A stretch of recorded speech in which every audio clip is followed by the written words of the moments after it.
الحمدللہ رب العالمین والصلاة والسلام علی سید الانبیاء والمرسلین اما بعد فاعوذ باللہ من الشیطان الرجیم بسم اللہ الرحمن الرحیم۔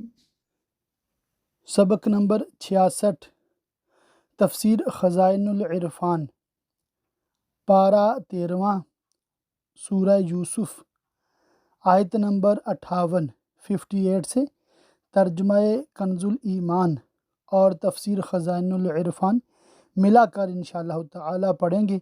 انتہائی توجہ کے ساتھ سنیں گے تو انشاءاللہ تعالی اس کی بہت برکات نصیب ہوں گی۔ اور یوسف کے بھائی آئے تو اس کے پاس حاضر ہوئے تو یوسف نے انہیں دیکھتے ہی پہچان لیا اور وہ اس سے انجان رہے، کیونکہ حضرت یوسف علیہ السلام کو کنویں میں ڈالنے سے اب تک 40 سال کا طویل زمانہ گزر چکا تھا، اور ان کا خیال یہ تھا کہ حضرت یوسف علیہ السلام کا انتقال ہو چکا ہوگا، اور یہاں آپ تخت سلطنت پر شاہانہ لباس میں شوکت و شان کے ساتھ جلوہ فرما تھے، اس لیے انہوں نے آپ کو نہ پہچانا اور آپ سے عبرانی زبان میں گفتگو کی۔ آپ نے بھی اسی زبان میں جواب دیا۔ آپ نے فرمایا تم کون لوگ ہو؟ انہوں نے عرض کیا ہم شام کے رہنے والے ہیں، جس مصیبت میں دنیا مبتلا ہے اسی میں ہم بھی ہیں، آپ سے غلہ خریدنے آئے ہیں۔ آپ نے فرمایا کہیں تم جاسوس تو نہیں ہو؟ انہوں نے کہا ہم اللہ کی قسم کھاتے ہیں ہم جاسوس نہیں ہیں، ہم سب بھائی ہیں، ایک باپ کی اولاد ہیں، ہمارے والد بہت بزرگ معمر یعنی بڑی عمر کے صدیق ہیں، اور ان کا نام نامی حضرت یعقوب ہے، وہ اللہ کے نبی ہیں۔ آپ نے فرمایا تم کتنے بھائی ہو؟ کہنے لگے تھے تو ہم 12، مگر ایک بھائی ہمارے ساتھ جنگل گیا تھا، ہلاک ہو گیا، اور وہ والد صاحب کو ہم سب سے زیادہ پیارا تھا۔ فرمایا اب تم کتنے ہو؟ عرض کیا 10۔ فرمایا 11واں کہاں ہے؟ کہا وہ والد صاحب کے پاس ہے، کیونکہ جو ہلاک ہو گیا وہ اسی کا حقیقی بھائی تھا، اب والد صاحب کی اسی سے کچھ تسلی ہوتی ہے۔ حضرت یوسف علیہ السلام نے ان بھائیوں کی بہت عزت کی اور بہت خاطر و مدارات اچھی طرح سے ان کی میزبانی فرمائی، اور جب ان کا سامان مہیا کر دیا ہر ایک کا اونٹ بھر دیا اور زادِ سفر دے دیا، کہا اپنا سوتیلا بھائی یعنی بنیامین میرے پاس لے آؤ، کیا نہیں دیکھتے کہ میں پورا ماپتا ہوں؟ اس کو لے آؤ گے تو ایک اونٹ غلہ اس کے حصہ کا اور زیادہ دوں گا، اور میں سب سے بہتر مہمان نواز ہوں۔ پھر اگر اسے لے کر میرے پاس نہ آؤ تو تمہارے لیے میرے یہاں ماپ نہیں اور میرے پاس نہ پھٹکنا۔ بولے ہم اس کی خواہش کریں گے اس کے باپ سے، اور ہمیں یہ ضرور کرنا۔ اور یوسف نے اپنے غلاموں سے کہا ان کی پونجی ان کی خرجیوں یعنی تھیلیوں میں رکھ دو، تھیلوں یا تھیلیوں میں رکھ دو جو انہوں نے قیمت میں دی تھی، تاکہ جب وہ اپنا سامان کھولیں تو اپنی پونجی انہیں مل جائے اور قحط کے زمانہ میں کام آئے، اور مخفی یعنی پوشیدہ طور پر ان کے پاس پہنچے تاکہ انہیں لینے میں شرم بھی نہ آئے، اور یہ کرم و احسان دوبارہ آنے کے لیے ان کی رغبت کا باعث بھی ہو۔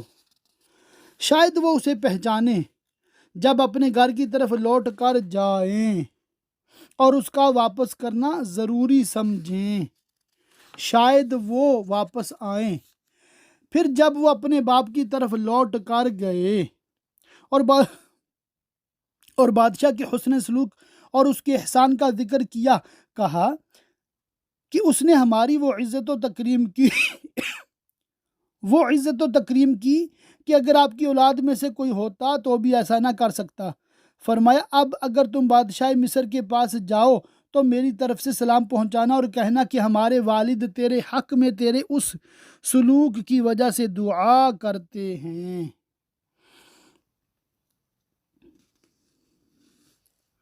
بولے اے ہمارے باپ، ہم سے غلہ روک دیا گیا ہے، اگر آپ ہمارے بھائی بنیامین کو نہ بھیجیں گے تو غلہ نہ ملے گا، تو ہمارے بھائی کو ہمارے ساتھ بھیج دیجئے کہ غلہ لائیں اور ہم ضرور اس کی حفاظت کریں گے۔ کہا کیا اس کے بارے میں تم پر ویسا ہی اعتبار کر لوں جیسا پہلے اس کے بھائی کے بارے میں کیا تھا؟ اس وقت بھی تم نے حفاظت کا ذمہ لیا تھا۔ تو اللہ سب سے بہتر نگہبان اور وہ ہر مہربان سے بڑھ کر مہربان۔ اور جب انہوں نے اپنا اسباب کھولا، اپنی پونجی پائی کہ ان کو پھیر دی گئی ہے، بولے اے ہمارے باپ، اب ہم اور کیا چاہیں؟ یہ ہے ہماری پونجی کہ ہمیں واپس کر دی گئی، اور ہم اپنے گھر کے لیے غلہ لائیں اور اپنے بھائی کی حفاظت کریں اور ایک اونٹ کا بوجھ اور زیادہ پائیں۔ یہ دینا بادشاہ کے سامنے کچھ نہیں، کیونکہ اس نے اس سے زیادہ احسان کیے ہیں۔ کہا میں ہرگز اسے تمہارے ساتھ نہ بھیجوں گا جب تک تم مجھے اللہ کا یہ عہد نہ دے دو، یعنی اللہ کی قسم نہ کھاؤ کہ ضرور اسے لے کر آؤ گے، مگر یہ کہ تم گھر جاؤ یعنی مجبور ہو جاؤ اور اس کو لے کر آنا تمہاری طاقت سے باہر ہو جائے۔ پھر جب انہوں نے یعقوب کو عہد دے دیا، کہا حضرت یعقوب علیہ السلام نے اللہ کا ذمہ ہے ان باتوں پر جو ہم کہہ رہے ہیں، اور کہا اے میرے بیٹو، مصر میں ایک دروازے سے نہ داخل ہونا اور جدا جدا دروازوں سے جانا تاکہ نظر بد سے محفوظ رہو۔ بخاری مسلم کی حدیث میں ہے کہ نظر حق ہے۔ پہلی مرتبہ حضرت یعقوب علیہ السلام نے یہ نہیں فرمایا تھا، اس لیے کہ اس وقت تک کوئی یہ نہ جانتا تھا کہ یہ سب بھائی اور ایک باپ کی اولاد ہیں، لیکن اب چونکہ جان چکے تھے اس لیے نظر ہو جانے یعنی لگ جانے کا احتمال تھا، اس واسطے آپ نے علیحدہ علیحدہ ہو کر داخل ہونے کا حکم دیا۔ اس سے معلوم ہوا کہ آفتوں اور مصیبتوں سے دفع کی تدبیر اور مناسب احتیاطیں انبیاء کا طریقہ ہیں، اور اس کے ساتھ ہی آپ نے امر اللہ کو تفویض کر دیا کہ باوجود احتیاطوں کے توکل اور اعتماد اللہ پر ہے اور اپنی تدبیر پر بھروسہ نہیں، اور میں تمہیں اللہ سے بچا نہیں سکتا، یعنی جو مقدر ہے وہ تدبیر سے ٹالا نہیں جا سکتا۔ حکم تو سب اللہ ہی کا ہے، میں نے اسی پر بھروسہ کیا اور بھروسہ کرنے والوں کو اسی پر بھروسہ کرنا چاہیے۔ اور جب وہ داخل ہوئے جہاں سے ان کے باپ نے حکم دیا تھا، یعنی شہر کے مختلف دروازوں سے، تو ان کا متفرق ہو کر داخل ہونا وہ کچھ انہیں اللہ سے بچا نہ سکتا۔ ہاں، یعقوب کے جی کی ایک خواہش تھی جو اس نے پوری کر لی، اور بے شک وہ صاحب علم ہے ہمارے سکھائے سے، مگر اکثر لوگ نہیں جانتے۔ جو اللہ تعالیٰ اپنے اصفیاء یعنی خاص بندوں کو علم دیتا ہے۔ اور جب وہ یوسف کے پاس گئے اور انہوں نے کہا کہ ہم آپ کے پاس اپنے بھائی بنیامین کو لے آئے، تو حضرت یوسف علیہ السلام نے فرمایا تم نے بہت اچھا کیا۔ پھر انہیں عزت کے ساتھ مہمان بنایا اور جا بجا دسترخوان لگائے گئے، اور ہر دسترخوان پر 2 صاحبوں کو بٹھایا گیا۔ بنیامین اکیلے رہ گئے تو وہ رو پڑے اور کہنے لگے کہ آج اگر میرے بھائی یوسف علیہ السلام زندہ ہوتے تو مجھے اپنے ساتھ بٹھاتے۔ حضرت یوسف علیہ السلام نے فرمایا کہ تمہارا ایک بھائی اکیلا رہ گیا، اور آپ نے بنیامین کو اپنے دسترخوان پر بٹھایا۔ سبحان اللہ۔ اس نے اپنے بھائی کو اپنے پاس جگہ دی۔ آویٰ الیہ اخاہ، ماشاء اللہ، سبحان اللہ۔ یعنی یوسف علیہ السلام نے اور فرمایا کہ تمہارے ہلاک شدہ بھائی کی جگہ میں تمہارا بھائی ہو جاؤں تو کیا تم پسند کرو گے؟ بنیامین نے کہا کہ آپ جیسا بھائی کس کو میسر آئے، لیکن یعقوب علیہ السلام کا فرزند اور راحیل یعنی مادر حضرت یوسف علیہ السلام کا نور نظر ہونا تمہیں کیسے حاصل ہو سکتا ہے؟ حضرت یوسف علیہ السلام رو پڑے اور بنیامین کو گلے سے لگایا اور کہا، یقین جان میں ہی تیرا بھائی یوسف علیہ السلام ہوں، تو یہ جو کچھ کرتے ہیں اس کا غم نہ کھا، بے شک اللہ نے ہم پر احسان کیا اور ہمیں خیر کے ساتھ جمع فرمایا، اور ابھی اس راز کی بھائیوں کو اطلاع نہ دینا۔ یہ سن کر بنیامین فرط مسرت سے بے خود ہو گئے اور حضرت یوسف علیہ السلام سے کہنے لگے، اب میں آپ سے جدا نہ ہوں گا۔ آپ نے فرمایا، والد صاحب کو میری جدائی کا بہت غم پہنچ چکا ہے، اگر میں نے تمہیں بھی روک لیا تو انہیں اور زیادہ غم ہوگا، علاوہ بری روکنے کی بجز اس کے اور کوئی سبیل بھی نہیں ہے کہ تمہاری طرف کوئی غیر پسندیدہ بات منسوب ہو۔ بنیامین نے کہا، اس میں کوئی مذائقہ نہیں۔ پھر جب ان کا سامان مہیا کر دیا اور ہر ایک کو ایک ایک بارے شتر یعنی ایک اونٹ کا بوجھ غلہ دے دیا اور ایک بارے شتر بنیامین کے نام خاص کر دیا، پیالہ اپنے بھائی کے کجاوے میں رکھ دیا جو بادشاہ کے پانی پینے کا سونے کا جواہرات سے مرصع کیا ہوا تھا، اور اس وقت اس سے غلہ ناپنے کا کام لیا جاتا تھا۔ یہ پیالہ بنیامین کے کجاوے میں رکھ دیا گیا اور قافلہ کنعان کے قصد سے روانہ ہو گیا۔ جب شہر کے باہر جا چکا تو انبار خانہ کے کارکنوں کو معلوم ہوا کہ پیالہ نہیں ہے۔ ان کے خیال میں یہی آیا کہ یہ قافلے والے لے گئے۔ انہوں نے اس کی جستجو کے لیے آدمی بھیجے۔ پھر ایک منادی نے ندا کی، اے قافلہ والو، بے شک تم چور ہو۔ بولے اور ان کی طرف متوجہ ہوئے، تم کیا نہیں پاتے؟ بولے بادشاہ کا پیمانہ نہیں ملتا اور جو اسے لائے گا اس کے لیے ایک اونٹ کا بوجھ ہے اور میں اس کا ضامن ہوں۔ بولے خدا کی قسم تمہیں خوب معلوم ہے کہ ہم زمین میں فساد کرنے نہ آئے اور نہ ہم چور۔ بولے پھر کیا سزا ہے اس کی اگر تم جھوٹے ہو اس بات میں اور پیالہ تمہارے پاس نکلے؟ بولے اس کی سزا یہ ہے کہ جس کے اسباب یعنی سامان میں ملے وہی اس کے بدلے میں غلام بنے، اور شریعت حضرت یعقوب علیہ السلام میں چوری کی یہی سزا مقرر تھی۔ چنانچہ انہوں نے کہا کہ ہمارے یہاں ظالموں کی یہی سزا ہے۔ پھر یہ قافلہ مصر لایا گیا اور ان صاحبوں کو حضرت یوسف علیہ السلام کے دربار میں حاضر کیا گیا تو اول ان کی خرجیوں یعنی تھیلوں سے تلاشی شروع کی اپنے بھائی یعنی بنیامین کی خرجی سے پہلے، پھر اسے اپنے بھائی کی خرجی سے نکال لیا یعنی بنیامین کی خرجی سے پیالہ برآمد کیا۔ ہم نے یوسف کو یہی تدبیر بتائی اپنے بھائی کے لینے کی۔ اس معاملہ میں بھائیوں سے استفسار کریں تاکہ وہ شریعت حضرت یعقوب علیہ السلام کا حکم بتائیں جس سے بھائی مل سکے۔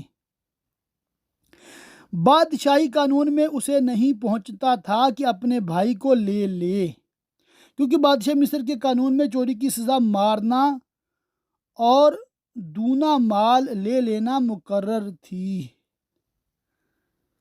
مگر یہ کہ خدا چاہے، یعنی یہ بات خدا کی مشیت یعنی مرضی سے ہوئی کہ ان کے دل میں ڈال دیا کہ سزا بھائیوں سے دریافت کریں، اور ان کے دل میں ڈال دیا کہ وہ اپنی سنت کے مطابق جواب دیں۔ ہم جسے چاہیں درجوں بلند کریں۔ علم میں جیسے کہ حضرت یوسف علیہ السلام کے درجے بلند فرمائے، اور ہر علم والے سے اوپر ایک علم والا ہے۔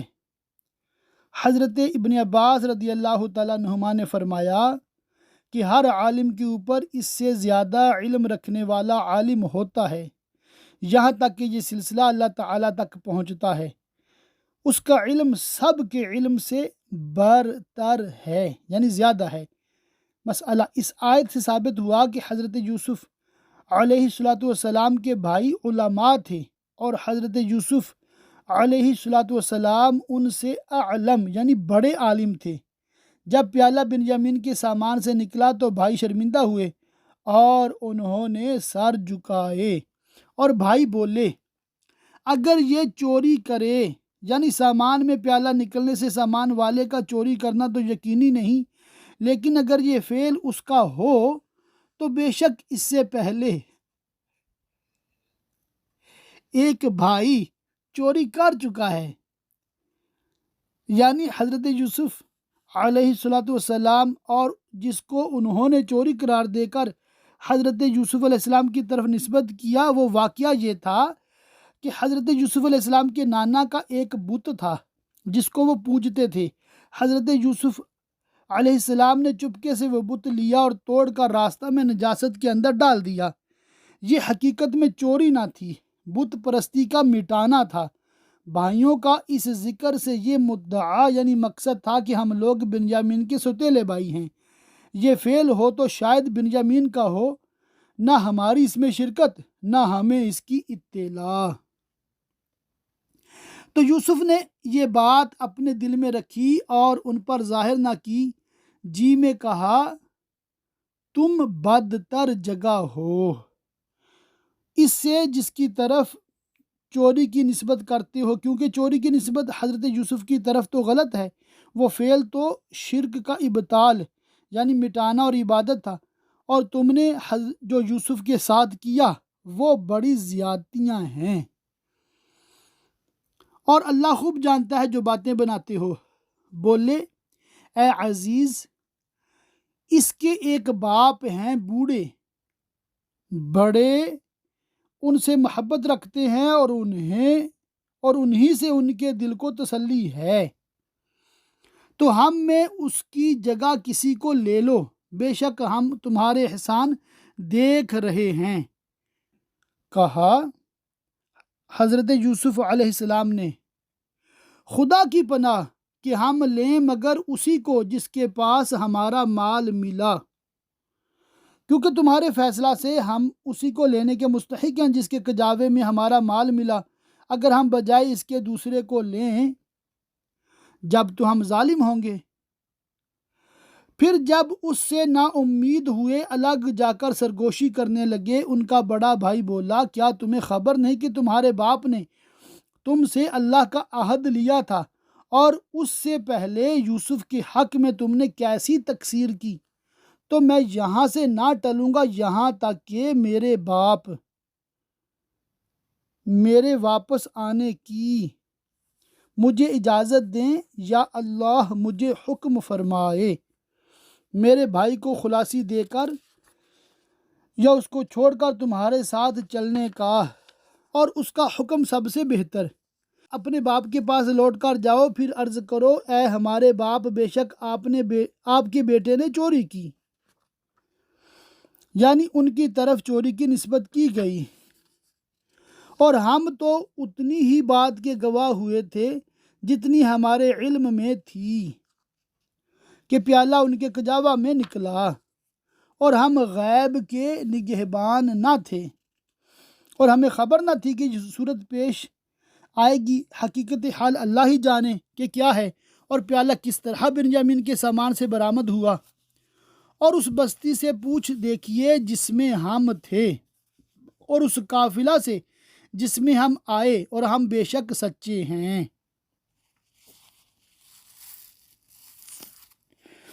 پھر یہ لوگ اپنے والد کے پاس واپس آئے اور سفر میں جو کچھ پیش آیا تھا اس کی خبر دی، اور بڑے بھائی نے جو کچھ بتا دیا تھا وہ سب والد سے عرض کیا۔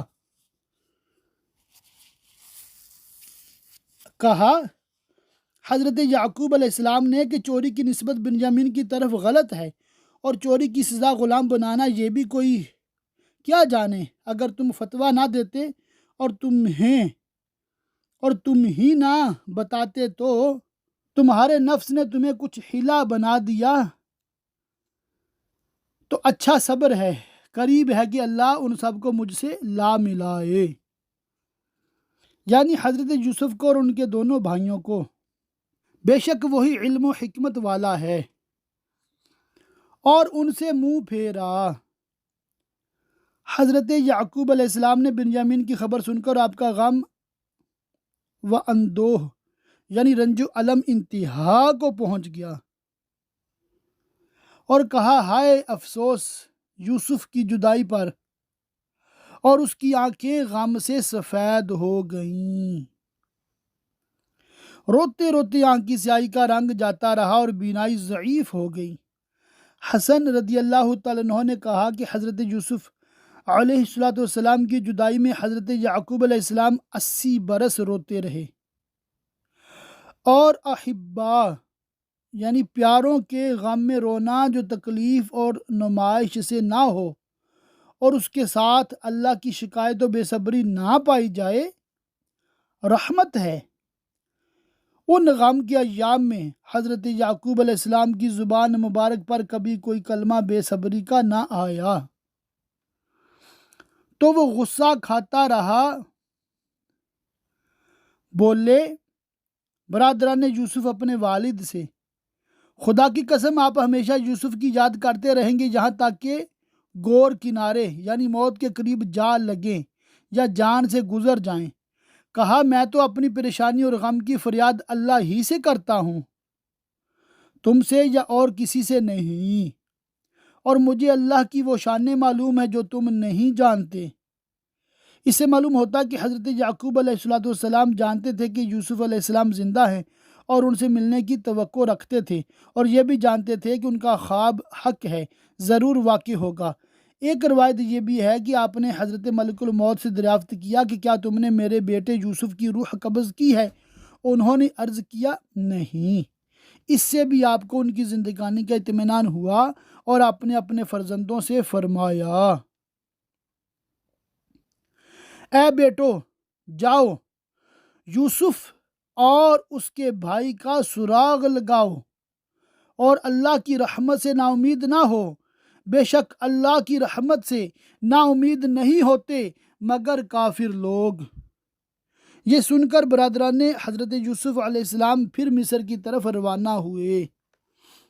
پھر جب وہ یوسف کے پاس پہنچے بولے اے عزیز، ہمیں اور ہمارے گھر والوں کو مصیبت پہنچی، یعنی تنگی اور بھوک کی سختی اور جسموں کا دبلا ہو جانا، اور ہم بے قدر پونجی لے کر آئے ہیں۔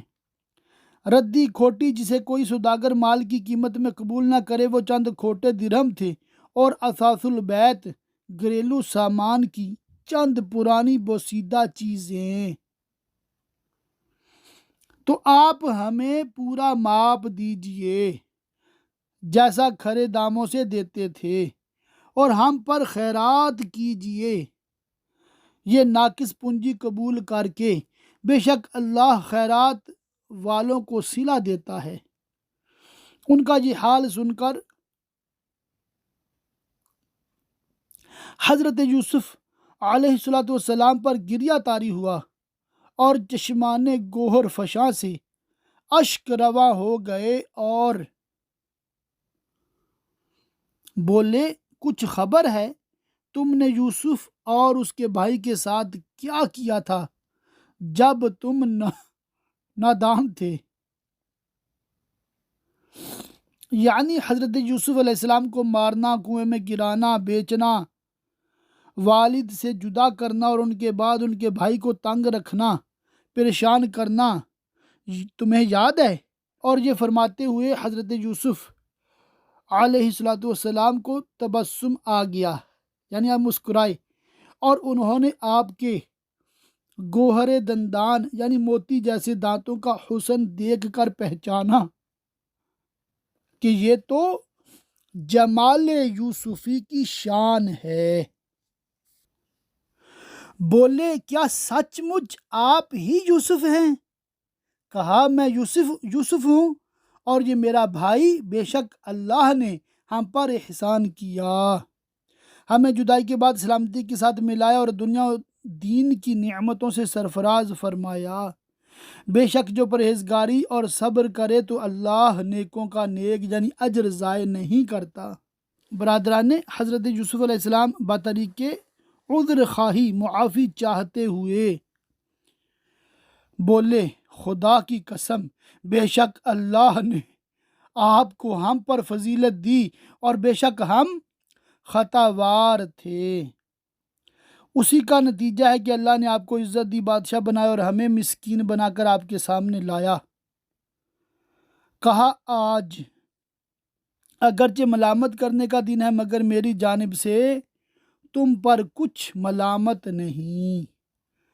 لا تثریب علیکم الیوم، اللہ تمہیں معاف کرے اور وہ سب مہربانوں سے بڑھ کر مہربان ہے۔ اس کے بعد حضرت یوسف علیہ السلام نے ان سے اپنے والد ماجد کا حال دریافت کیا۔ انہوں نے کہا آپ کی جدائی کے غم میں روتے روتے ان کی بینائی بحال نہیں رہی۔ آپ نے فرمایا میرا یہ کرتا لے جاؤ جو میرے والد ماجد نے تعویذ بنا کر میرے گلے میں ڈال دیا تھا، اسے میرے باپ کے منہ پر ڈالو، ان کی آنکھیں کھل جائیں گی اور وہ سب گھر والوں کو میرے پاس لے آؤ۔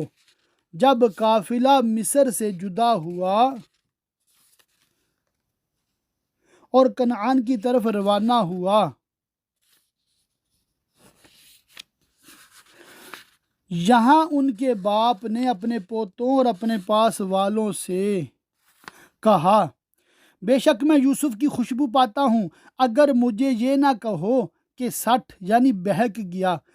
بیٹے بولے خدا کی قسم آپ اپنی اسی پرانی خود رفتگی یعنی محبت میں ہیں، کیونکہ وہ اس گمان میں تھے کہ اب حضرت یوسف علیہ السلام کہاں، ان کی وفات بھی ہو چکی ہوگی۔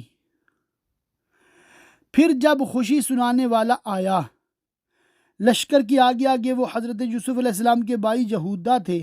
انہوں نے کہا کہ حضرت یعقوب علیہ السلام کے پاس خون آلودہ قمیص بھی میں ہی لے کر گیا تھا، میں نے ہی کہا تھا کہ یوسف علیہ السلام کو بھیڑیا کھا گیا، میں نے ہی انہیں غمگین کیا تھا، آج کرتا بھی میں ہی لے کر جاؤں گا اور حضرت یوسف علیہ السلام کی زندگانی کی فرحت انگیز یعنی خوشی پہنچانے والی خبر بھی میں ہی سناؤں گا۔ تو یہودا برہنہ سر برہنہ پا کرتا لے کر 80 فرسنگ 240 میل دوڑتے آئے۔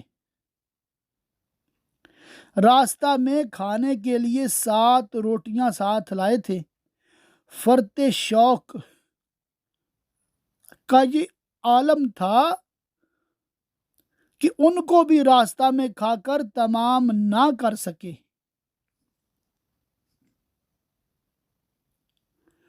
اس نے وہ کرتا یعقوب کے منہ پر ڈالا، اسی وقت اس کی آنکھیں پھر آئیں یعنی روشن ہو گئیں۔ کہا میں نہ کہتا تھا کہ مجھے اللہ کی وہ شانیں معلوم ہیں جو تم نہیں جانتے۔ حضرت یعقوب علیہ السلام نے دریافت فرمایا یوسف کیسے ہیں؟ یہودا نے عرض کیا حضور وہ مصر کے بادشاہ ہیں۔ فرمایا میں بادشاہی کو کیا کروں؟ یہ بتاؤ کس دین پر ہیں؟ عرض کیا دین اسلام پر۔ فرمایا الحمدللہ، اللہ کی نعمت پوری ہوئی۔ برادران نے حضرت یوسف علیہ السلام بولے اے ہمارے باپ، ہمارے گناہوں کی معافی مانگیے، بے شک ہم خطاوار ہیں۔ کہا جلد میں تمہاری بخشش اپنے رب سے چاہوں گا، بے شک وہی بخشنے والا مہربان ہے۔ حضرت یعقوب علیہ السلام نے وقت سحر بعد نماز ہاتھ اٹھا کر اللہ تعالیٰ کے دربار میں اپنے صاحبزادوں کے لیے دعا کی، وہ قبول ہوئی اور حضرت یعقوب علیہ السلام کو وحی فرمائی گئی کہ صاحبزادوں کی خطا بخش دی گئی۔ حضرت یوسف علیہ السلام نے اپنے والد ماجد کو مع ان کے اہل و اولاد کے بلانے کے لیے اپنے بھائیوں کے ساتھ 200 سواریاں اور کثیر سامان بھیجا تھا۔ حضرت یعقوب علیہ السلام نے مصر کا ارادہ فرمایا اور اپنے اہل کو جمع کیا۔ کل مرد و زن 72 یا 73 تن تھے۔ اللہ تعالیٰ نے ان میں یہ برکت فرمائی کہ ان کی نسل اتنی بڑھی کہ جب حضرت موسیٰ علیہ السلام کے ساتھ بنی اسرائیل مصر سے نکلے تو 6 لاکھ سے زیادہ تھے، باوجود کہ حضرت موسیٰ علیہ السلام کا زمانہ اس سے صرف 400 سال بعد ہے۔ الحاصل قصہ مختصر یہ کہ جب حضرت یعقوب علیہ السلام مصر کے قریب پہنچے تو حضرت یوسف علیہ السلام نے مصر کے بادشاہ اعظم کو اپنے والد ماجد کی تشریف آوری کی اطلاع دی اور 4000 لشکری اور بہت سے مصری سواروں کو ہمراہ لے کر آپ اپنے والد صاحب کے استقبال کے لیے صدہا ریشمی پھریرے اڑاتے، جھنڈے لہراتے، قطاریں باندھے روانہ ہوئے۔ حضرت یعقوب علیہ السلام اپنے فرزند یہودا کے ہاتھ پر ٹیک لگائے تشریف لا رہے تھے جب آپ کی نظر لشکر پر پڑی اور آپ نے دیکھا کہ صحرا زرق برق رنگ برنگے سواروں سے پر ہو رہا ہے۔ فرمایا، اے یہودا، کیا یہ فرعون مصر ہے جس کا لشکر اس شوکت و شکوہ سے آ رہا ہے؟ عرض کیا، نہیں، یہ حضور کے فرزند یوسف ہیں علیہم السلام۔ حضرت جبریل نے آپ کو متعجب دیکھ کر عرض کیا، ہوا کی طرف نظر فرمائیے، آپ کے سرور میں شوکت کے لیے ملائکہ حاضر ہوئے ہیں جو مدتوں آپ کے غم کے سبب روتے رہے ہیں۔ ملائکہ کی تسبیح نے اور گھوڑوں کے ہنانے نے اور طبل و بوق کی آوازوں نے عجیب کیفیت پیدا کر دی تھی۔ یہ محرم کی 10ویں تاریخ تھی جب دونوں حضرات والد و ولد، پدر و پسر یعنی باپ اور بیٹا قریب ہوئے۔ حضرت یوسف علیہ السلام نے سلام عرض کرنے کا ارادہ ظاہر کیا۔ حضرت جبریل علیہ السلام نے عرض کیا کہ آپ توقف کیجئے اور والد صاحب کو ابتدا بالسلام کا موقع دیجئے۔ چنانچہ حضرت یعقوب علیہ السلام نے فرمایا، السلام علیک یا مذہب الاحزان، اے غم و اندوہ کے دور کرنے والے سلام ہو۔ اور دونوں صاحبوں نے اتر کر معانقہ کیا اور مل کر خوب روئے۔ پھر اس مزین فرودگاہ یعنی قیام گاہ میں داخل ہوئے جو پہلے سے آپ کے استقبال کے لیے نفیس خیمے وغیرہ نصب کر کے آراستہ کی گئی تھی۔ یہ دخول حدود مصر میں تھا۔ اس کے بعد دوسرا دخول خاص شہر میں ہے جس کا بیان اگلی آیت میں ہے۔ پھر جب وہ سب یوسف کے پاس پہنچے، اس نے اپنے ماں سے یا خاص والدہ مراد ہیں اگر اس وقت تک زندہ ہوں، یا خالہ، مفسرین کی اس باب میں کئی اقوال ہیں۔ اس نے اپنے ماں باپ کو اپنے پاس جگہ دی اور کہا، مصر میں یعنی خاص شہر میں داخل ہو، اللہ چاہے تو امان کے ساتھ۔ جب مصر میں داخل ہوئے اور حضرت یوسف اپنے تخت پر جلوہ افروز ہوئے، آپ نے اپنے والدین کا اکرام فرمایا اور اپنے ماں باپ کو تخت پر بٹھایا، اور وہ سب یعنی والدین اور سب بھائی اس کے لیے سجدے میں گرے۔ یہ سجدہ تحیت و تواضع یعنی سلام و عاجزی کا تھا جو ان کی شریعت میں جائز تھا۔ جیسے کہ ہماری شریعت میں کسی معظم بزرگ کی تعظیم کے لیے قیام اور مصافحہ اور دست بوسی جائز ہے، سجدہ عبادت اللہ تعالیٰ کے سوا اور کسی کے لیے کبھی جائز نہیں ہوا، نہ ہو سکتا ہے، کیونکہ یہ شرک ہے، اور سجدہ تحیت و تعظیم بھی ہماری شریعت میں جائز نہیں۔ اور یوسف نے کہا ہے میرے باپ، یہ میرے پہلے خواب کی تعبیر ہے جو میں نے صغر سنی یعنی بچپن کی حالت میں دیکھا تھا۔ بے شک اسے میرے رب نے سچا کیا، اور بے شک اس نے مجھ پر احسان کیا کہ مجھے قید سے نکالا۔ اس موقع پر آپ نے کنویں کا ذکر نہ کیا تاکہ بھائیوں کو شرمندگی نہ ہو، اور آپ سب کو گاؤں سے لے آیا بعد اس کے کہ شیطان نے مجھ میں اور میرے بھائیوں میں ناچاکی کرا دی تھی۔ بے شک میرا رب جس بات کو چاہے آسان کر دے، بے شک وہی علم و حکمت والا ہے۔ اصحاب تواریخ کا بیان ہے کہ حضرت یعقوب علیہ السلام اپنے فرزند حضرت یوسف علیہ السلام کے پاس مصر میں 24 سال بہترین عیش و آرام میں خوشحالی کے ساتھ رہے۔ قریب وفات آپ نے حضرت یوسف علیہ السلام کو وصیت کی کہ آپ کا جنازہ ملک شام میں لے جا کر ارض مقدسہ میں آپ کے والد حضرت اسحاق علیہ السلام کی قبر شریف کے پاس دفن کیا جائے۔ اس وصیت کی تعمیل کی گئی، اور بعد وفات سال یعنی ایک خاص قسم کے درخت کی لکڑی کے تابوت میں آپ کا جسد اطہر شام میں لایا گیا۔ اسی وقت آپ کے بھائی عیس کی وفات ہوئی، اور آپ دونوں بھائیوں کی ولادت بھی ساتھ ہوئی تھی، اور دفن بھی ایک ہی قبر میں کیے گئے، اور دونوں صاحبوں کی عمر 145 سال کی تھی۔ جب حضرت یوسف علیہ السلام اپنے والد اور چچا کو دفن کر کے مصر کی طرف واپس ہوئے تو آپ نے یہ دعا کی جو اگلی آیت میں مذکور ہے، یعنی کہ عیس جو ہے نا وہ حضرت یعقوب علیہ السلام کے بھائی تھے، اور غالباً جڑواں بھائی تھے، ایک ہی وقت ولادت ہوئی تھی، یا ہو سکتا ہے دو الگ الگ ماؤں سے ہوں، واللہ عالم، یہاں پر صراحت نہیں ہے اس لیے میں نے خود سے کچھ عرض کیا۔ اے میرے رب، بے شک تو نے مجھے ایک سلطنت دی اور مجھے کچھ باتوں کا انجام نکالنا سکھایا۔ آسمانوں اور زمین کے بنانے والے، تو میرا کام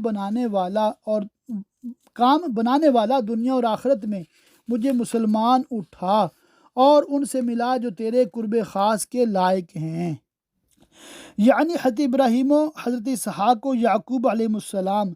انبیاء سب معصوم ہیں۔ حضرت یوسف علیہ السلام کی یہ دعا تعلیم امت کے لیے ہے کہ وہ حسن خاتمہ کی دعا مانگتے رہیں۔ حضرت یوسف علیہ السلام اپنے والد ماجد کے بعد 23 سال رہے۔ اس کے بعد آپ کی وفات ہوئی۔ آپ کے مقام دفن میں اہل مصر کے اندر سخت اختلاف واقع ہوا۔ ہر محلہ والے حصول برکت کے لیے اپنے ہی محلہ میں دفن کرنے پر مصر یعنی اصرار کر رہے تھے۔ آخر یہ رائے قرار پائی کہ آپ کو دریائے نیل میں دفن کیا جائے تاکہ پانی آپ کی قبر سے چھوتا ہوا گزرے اور اس کی برکت سے تمام اہل مصر فیض یاب ہوں۔ چنانچہ آپ کو سنگ رخام یا سنگ مرمر کے صندوق میں دریائے نیل کے اندر دفن کیا گیا، اور آپ وہیں رہے جہاں تک کہ 400 برس کے بعد حضرت موسیٰ علیہ السلام نے آپ کا تابوت شریف نکالا اور آپ کو آپ کے آبائی کرام کے پاس ملک شام میں دفن کیا۔ یہ کچھ غیب کی خبریں ہیں جو ہم تمہاری طرف وحی کرتے ہیں اور تم ان کے پاس نہ تھے، یعنی برادران یوسف علیہ السلام کے، جب انہوں نے اپنا کام پکا کیا تھا اور وہ داؤں چل رہے تھے۔ باوجود اس کے اے سید انبیاء صلی اللہ تعالیٰ علیہ وسلم، آپ کا ان تمام واقعات کو اس تفصیل سے بیان فرمانا غیبی خبر اور معجزہ ہے، اور اکثر آدمی تم کتنا ہی چاہو ایمان نہ لائیں گے، اور تم اس پر ان سے کچھ اجرت نہیں مانگتے۔ یہ قرآن شریف تو نہیں مگر سارے جہان کو نصیحت۔ آج کے سبق کو یہیں پر مکمل کرتے ہیں۔ اللہ پاک کی بارگاہ میں دعا ہے کہ اللہ پاک ہمیں علم دین سیکھنے، سمجھنے، یاد رکھنے اور دوسروں تک پہنچاتے رہنے کی توفیق رفیق مرحمت فرمائے۔ آمین بجاہ النبی الامین وصلی اللہ تعالی علیہ وآلہ وصحبہ وبارک وسلم۔